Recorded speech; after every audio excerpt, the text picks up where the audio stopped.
Oh, yeah. Hmm. The line from a film. I'm a good Catholic, but I don't believe in God.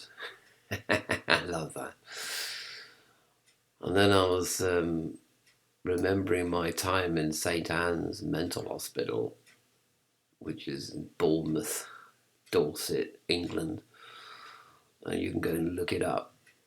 And true place, although they might have closed it down by now, since everybody has got to be in the care of the community. You'll regret that, my lad.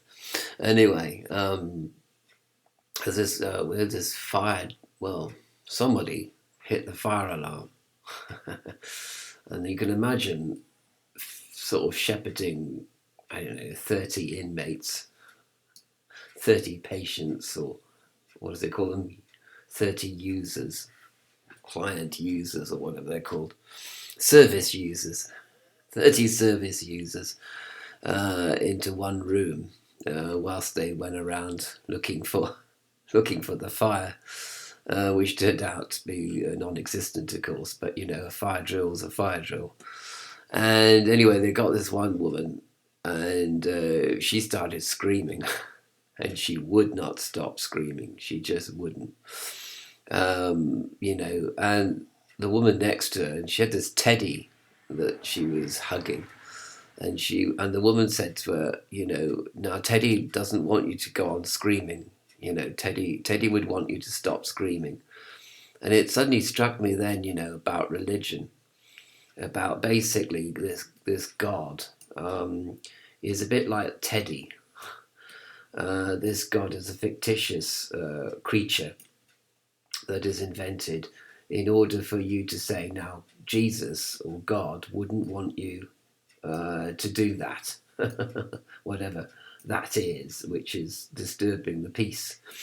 And I mean, I suppose you could say your old mother wouldn't want you to be in this state of alcoholic poisoning or screaming or going nuts like. Oh yeah, and of course to finish off the story about the woman that was screaming. I mean, somebody actually tried to close her mouth. One of the orderlies, one of the so-called psychiatric nurses, which actually is assault. So technically, he assaulted one of the patients. I just leave that be, really. It depends on your definition of assault, but that's what really happened. And I mean, I could have sort of said something. I could have said, "No, you're not allowed to do that." Actually, uh, but anyway, so, or perhaps you are. You see, because people in authority can actually do what the hell they like to you, really, and there's nothing any of us can do about it. They can hide.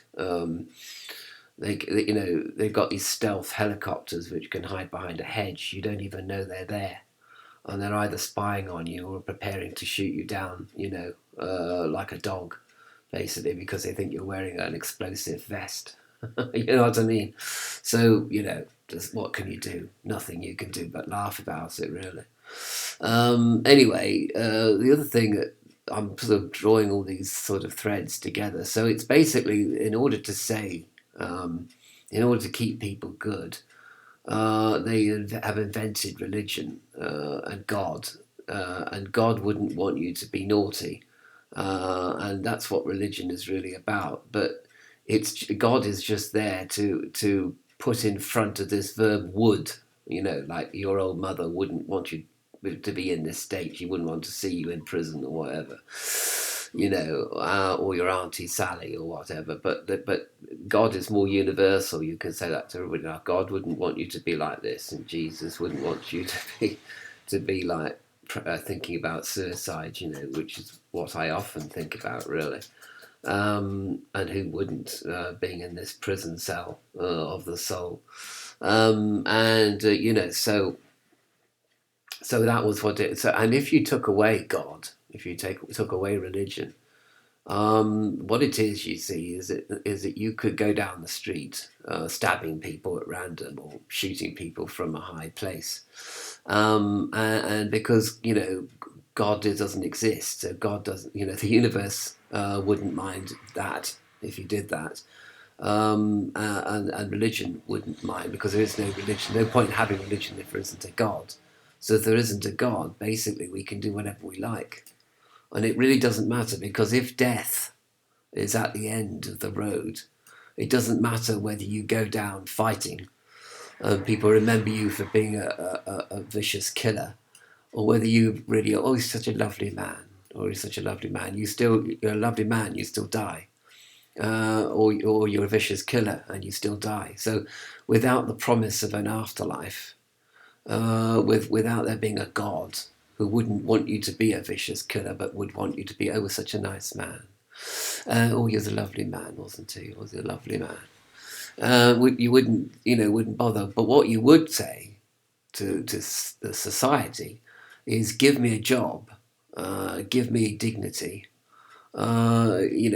release me from my social economic frustration, and I won't go down the street stabbing people at random. Okay, but of course the state doesn't like people to demand things like that. So apart from inventing this great American dream myth where you got to do it all yourself, you've got to forge your own destiny, you see. You've got to forge your own destiny. I'm in charge of my own life, you see. Apart from all that, they invented this God to say, well, God wouldn't like it if you did that, stabbing people, and don't you hold society at ransom like this. Don't you try to blackmail us into giving you a job. If you can't get a job, get on your bike and get a job, you know what I mean? And you go out there and get a job yourself, and not hold us to ransom like this. But it's not that. You're just so desperate for a job and desperate for self dignity, and desperate for a lot of things that society should give you, but can't be asked to give you because they've lost all their utopianism after the Second World War. All that's dissolved, and we've gone back to being selfish little prigs again, and not caring if we're selfish little prigs either. They've got to bring God back, basically, to keep us all in line. To keep religion is about mind control, and that's what it is basically. Because you take away God, and suddenly you don't have the possibility of the afterlife. And suddenly you don't, there's, death. It doesn't matter what you do. Then you see, it really, really doesn't. So they got to have religion to actually make sure that that we don't do things which are just random acts of violence, and especially we don't start holding a society to ransom by saying, well, if you don't give me a job, if you don't revitalise my local area, I'm going to go down the street and stab people at random. Basically, they don't want all the letters coming in saying that. People send emails and letters saying, unless you do something, I'm going to start stabbing people at random. They don't want hundreds of thousands of people writing into the government saying that, you see. Because they'll know that, they have the guns, but we have the numbers. And if you just if enough millions of people took to the streets and overthrow the government, like it did in Iran in 1979, you'll find yourself not the leader of the community, but a corpse hanging from a lamppost. You know what I mean? So God is there. God has to be there. And this is the invention of deity. This is not the reality of deity, which exists in a transcendental form. This is one of the Demiurge's inventions of himself in order to keep people, keep people playing the game, so that he can feed off your psychic energy, of you getting up to work and not going down to stab everybody at random. You can have you can have 3% of the population doing that just to give some news, but you can't have everybody doing it. So you've got to have this God inventing himself as this deity that, like your mother or father, wouldn't want you to be like this. They wouldn't want you to go down the road stabbing people at random, because that's not what fathers and mothers sort of do. Unless they're the sort of fathers and mothers that, don't give a damn about whether you do that or not, and you know that they don't give a damn. So then you've got to have a God that does give a damn. You've got to invent this God. Or if you don't believe in God, you've certainly got to invent a religion as if this God exists. And this religion is there in popular culture, or in some kind of institutionalized form, or in some sort of book form, like the Quran or the Bible or the Torah or anything.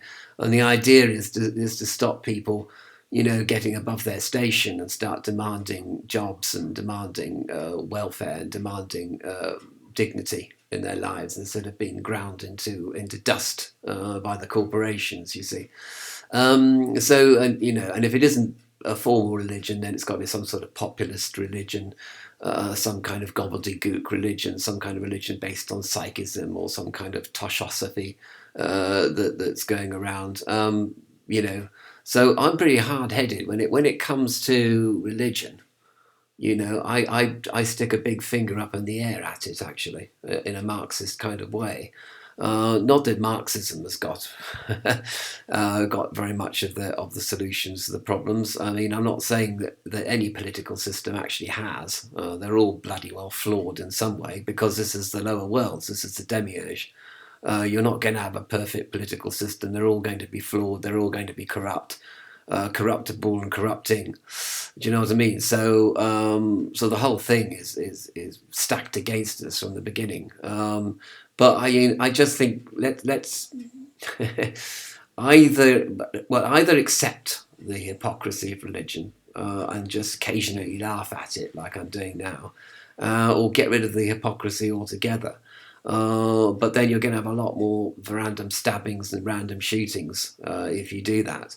But I think actually, there's also an argument that if we maintain the hypocrisy of religion and the hypocrisy of God and the hypocrisy of mummy and daddy in the sky, if we keep this going, then people are going to see through it from time to time, and then they're going to take up their gun and start shooting people in the street. And this is going to happen really because nobody is really looking at the actual reality of the situation. And if you want, you could say, well, I'm going to make my community my God, and therefore I'm not going to go down the street shooting people because I love my community so much. But when was the last time that you ever had thought of your neighborhood as being your community? Who is your neighbor? And as the parable asks, in fact, in the Bible, who is your neighbor? Which is what the Good Samaritan parable actually answers to an extent, because this is a good question. Who is my neighbour? Do you know, who is my community? Is my community the Queen of England? Some people say yes, and for them the Queen of England is their God, basically, which is something that's been peddled in human history for millennia. That the community leader is the God, and you have this community leader inside yourself, and they would say to you, "Tut tut, I wouldn't approve of that." You have this kind of super ego voice inside you. The Queen of England wouldn't want you to go around stabbing people at random. Do you know what I mean? The Queen of England would want you to grin and bear it, and to accept the rich are rich and the poor are poor, and if you want to get rich, you've got to forge your own destiny. So, which is completely unlikely, basically, given all the things nowadays that are arrayed against you. You're forging your own destiny is a laugh. It's an American dream, right? Anyway, so it does pay to be cynical, I suppose, as a Gnostic, but not too cynical. You don't want to get down into the real dirty cynicism. Because either you would go shoot everybody in the street, or you would kill yourself, or both. So I don't recommend this thought experiment stays long in your mind, and I don't recommend that you carry out this thought experiment too regularly as a sort of prayer or meditation, because you could find yourself going completely nuts, like I do from time to time. But then I was always nuts from the beginning, so there you go.